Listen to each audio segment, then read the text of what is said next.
History Month event that is sponsored by the Committee on Services and Resources for Women and a, what do we call our thing? Research Committee. Research lecture series by the School of Social Science and Global Studies.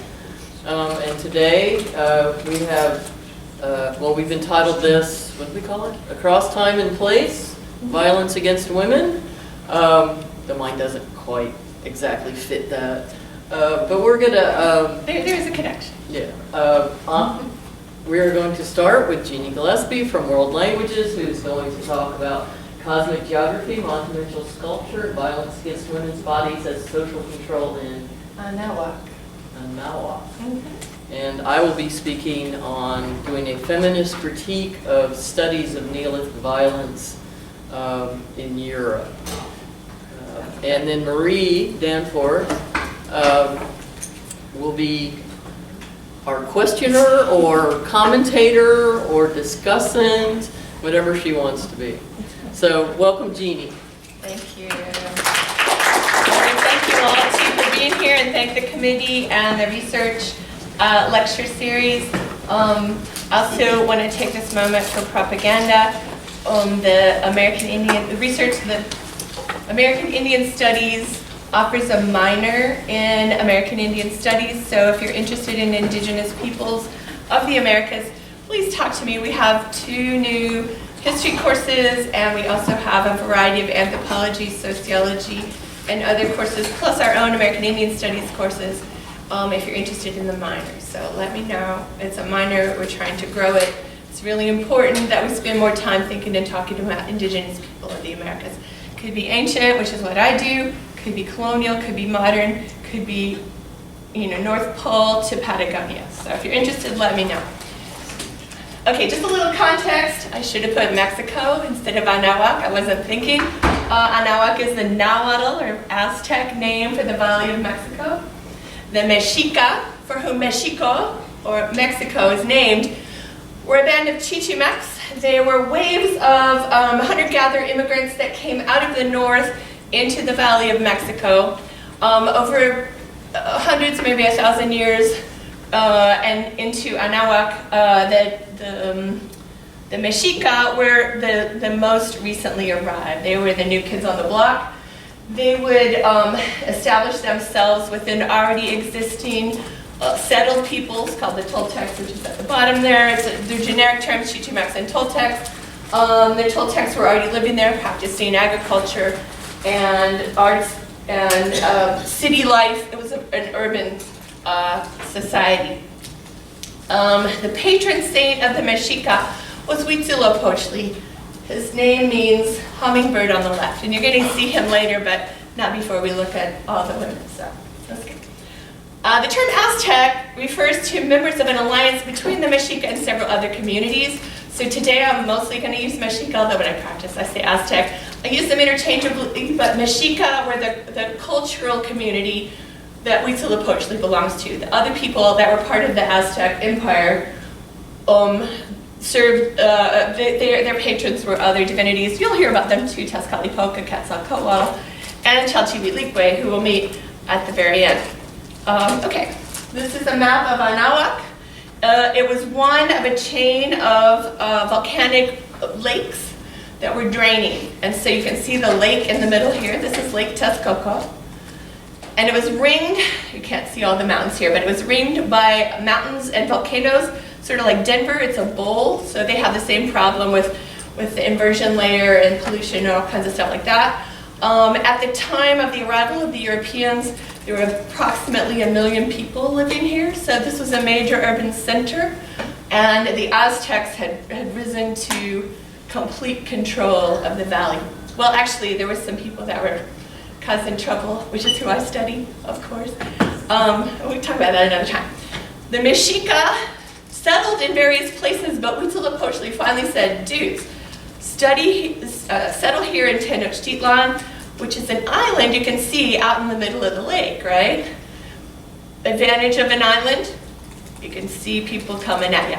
They were militaristic, they were not the most polite, and the Toltecs were certainly much more interested in gentility and the arts and things like that. The Mexica, whoops, with my shoe. The Mexica married in and started to be integrated into the community over the period of a couple hundred years. But they were still very famous for their warfare and their war skills. Certainly that hunter-gatherer idea of good hunters, good fierce fighters, men and women fighters was reflected there. So I just want to mention too, there's actually 3 volcanoes. There's one right here called Popocatépetl. There's this one's called, Popocatépetl means smoking mountain, and it is an active volcano. Sometimes you can see plumes of smoke or ash coming. When you can see Popo, you greet him and say, hey Popo, how's it going? These volcanoes dominate the geography, so you really do physically feel their presence, and so it's really interesting that there's this connection. This one's called Iztaccíhuatl, White Woman. It's a snow-capped volcano, extinct volcano. Oh, I can't remember if it's extinct or dormant. I think it's extinct. But it looks like a woman reclining, so you can see her hair and her profile and her feet, and it really does look like a woman reclining. This one right here is called Monte Tlaloc, or Tlalocan. This is probably the most important mountain in all of Mexico. This is a place, the region of Tlaloc, who is the rain god, and you're going to see, he figures prominently in a little bit, but I want you to see this mountain, think about this mountain. We'll come back to the geography. There's this town called Coatlinchan that's going to be important later, and this other town called Teotihuacan, which was an ancient city. By the time the Aztecs had arrived, it had been abandoned. The Mexica had arrived, it had been abandoned, but it's a place. It was also a major city, probably around 250,000 people, cosmopolitan city. We have evidence from people from the Maya and from all other regions, a bunch of different regions, that was eventually abandoned. But the Aztecs and Mexica would go there to, let's say, antique shop. And they would take stuff from there and make it their own, including some of the divinities. In fact, the Aztec sun was born there, and the Aztec earth was born there. And you'll see how that fits in a minute. So because those mountains are so important, one of the things that they did was create their own mountains. And this is the Templo Mayor, or the Hueyteocalli, which is the big holy house. And this is the one that the Mexica built in Tenochtitlan. You can see that it has 2 temples on top and 2 stairways. And my theory is that it is a mountain. They're making their own mountain, right? Where they can practice rituals. They did practice rituals on Monte Tlaloc. There's ritual precinct at the top. And again, you'll see how that fits. But they made their own mountain in the middle of town. This is the most dominant structure in the entire part of the city. There's a ritual parade grounds, kind of a plaza in front here. This temple is dedicated to Huitzilopochtli, their patron divinity. And this temple, to Tlaloc. So they're putting their guy and the main guy right there at the top, 2 different temples on top of this one pyramid. And hopefully, if I do this right, you'll see how that works. So I'm going to start with Huitzilopochtli, and we're going to leave the old stuff for last. So we're going to do the new stuff first and the old stuff last. So you see some of this other stuff here. There's a round circle here. There's a rectangle here. We're going to find out a little bit more about those. Well, let's go back, actually. So the birthplace of Huitzilopochtli was called Coatepec, Snake Mountain. Quetzalcoatl is Quetzal snake, right? And we call it feathered serpent because Quetzal is a bird, right? So feathered serpent. Coatepec is Snake Hill or Snake Mountain. And he was born on Coatepec. But like many warrior tutelary divinities, he wasn't born the regular way. His mother, whose name was Coatlicue, we know what Coat means, right? What's Coat? Snake. Licue means her skirt. Literally, her name is Snake, her skirt. And you'll see why just now. This is Coatlicue, serpent or snake, her skirt. What do you see? Bunch of snakes making a skirt, right? It makes sense. So that was his mother's name. And she was minding her own business, sweeping on top of Coatepec. And this feather ball came floating through the air, and it landed in her bodice. And guess what? she gets pregnant. Well, she already had a daughter named Coyolxauhqui, who you're going to meet in a minute, and a bunch of sons called the 400 Southerners. 400 is the largest number that you can express in Nahuatl. It means infinity, and it also refers to the stars. Coyolxauhqui is affiliated with the moon, so really, literally, she's the mother of the moon and the stars. But they were not happy about the whole thing. This is Coyolxauhqui, she of the jingle bells. She has jingle bells on her cheeks, and she's not in a really good position right here. You can maybe notice she is decapitated and dismembered. Let's go back to the Coatlicue first.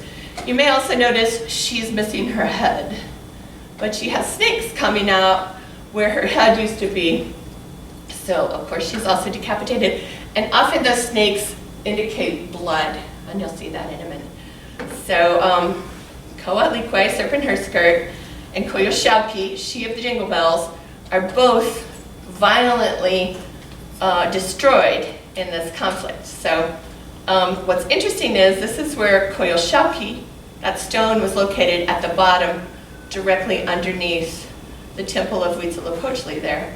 And we'll come back to that in a second, because I want to show you the colonial account of the story. So this is Coatlicue, and what happens is that she is pregnant.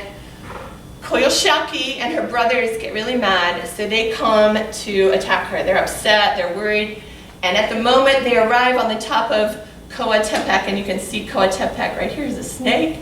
Here's the symbol for mountain, so this is Snake Mountain right there. The minute they get there, Huitzilopochtli bursts out of his mother's abdomen, fully grown and in full warrior array.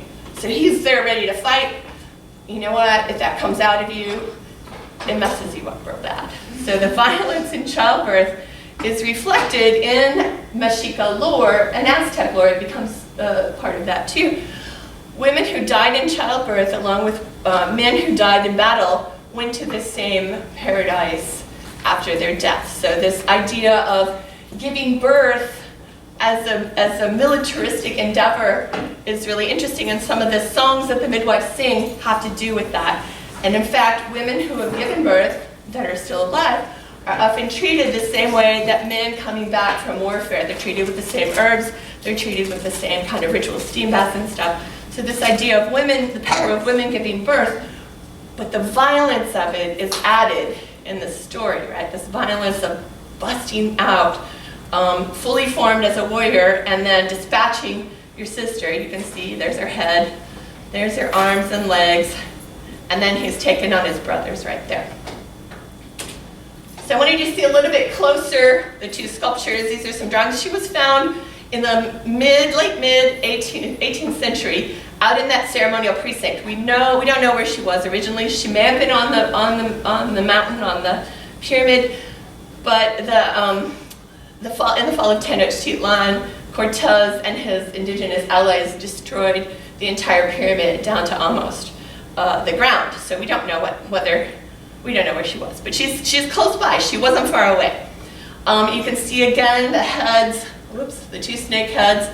The hands are a little clearer here, the snake skirt. You may also see claws here, and she also has these, looks kind of like snake skeleton skulls as shoulder pads. These come back later. I really want you to notice the back. This is the back side. You can see the other eye of each of the two snakes. And you see the skeleton here that's attached to her belt, and then this belt that looks like kind of a bird tail or bird tail feathers. That's going to come back later too. You can see again those little, she's got elbow pads as well with those skeletal snake heads. And then on the bottom, under her feet, right here, we have this crouching figure. This is something nobody would ever see, but it was certainly important because they carved it there. And this is an image of the Earth Lord, Tlaltecuhtli, Earth Lord. And there's conversation, discussion, conflict about female or male for Earth Lord. Tlaltecuhtli is perceived as a male name, meaning Lord, but many, many times Tlaltecuhtli is perceived as female. And I'm reading her, not here necessarily, but you'll see there's another sculpture where I read her as female.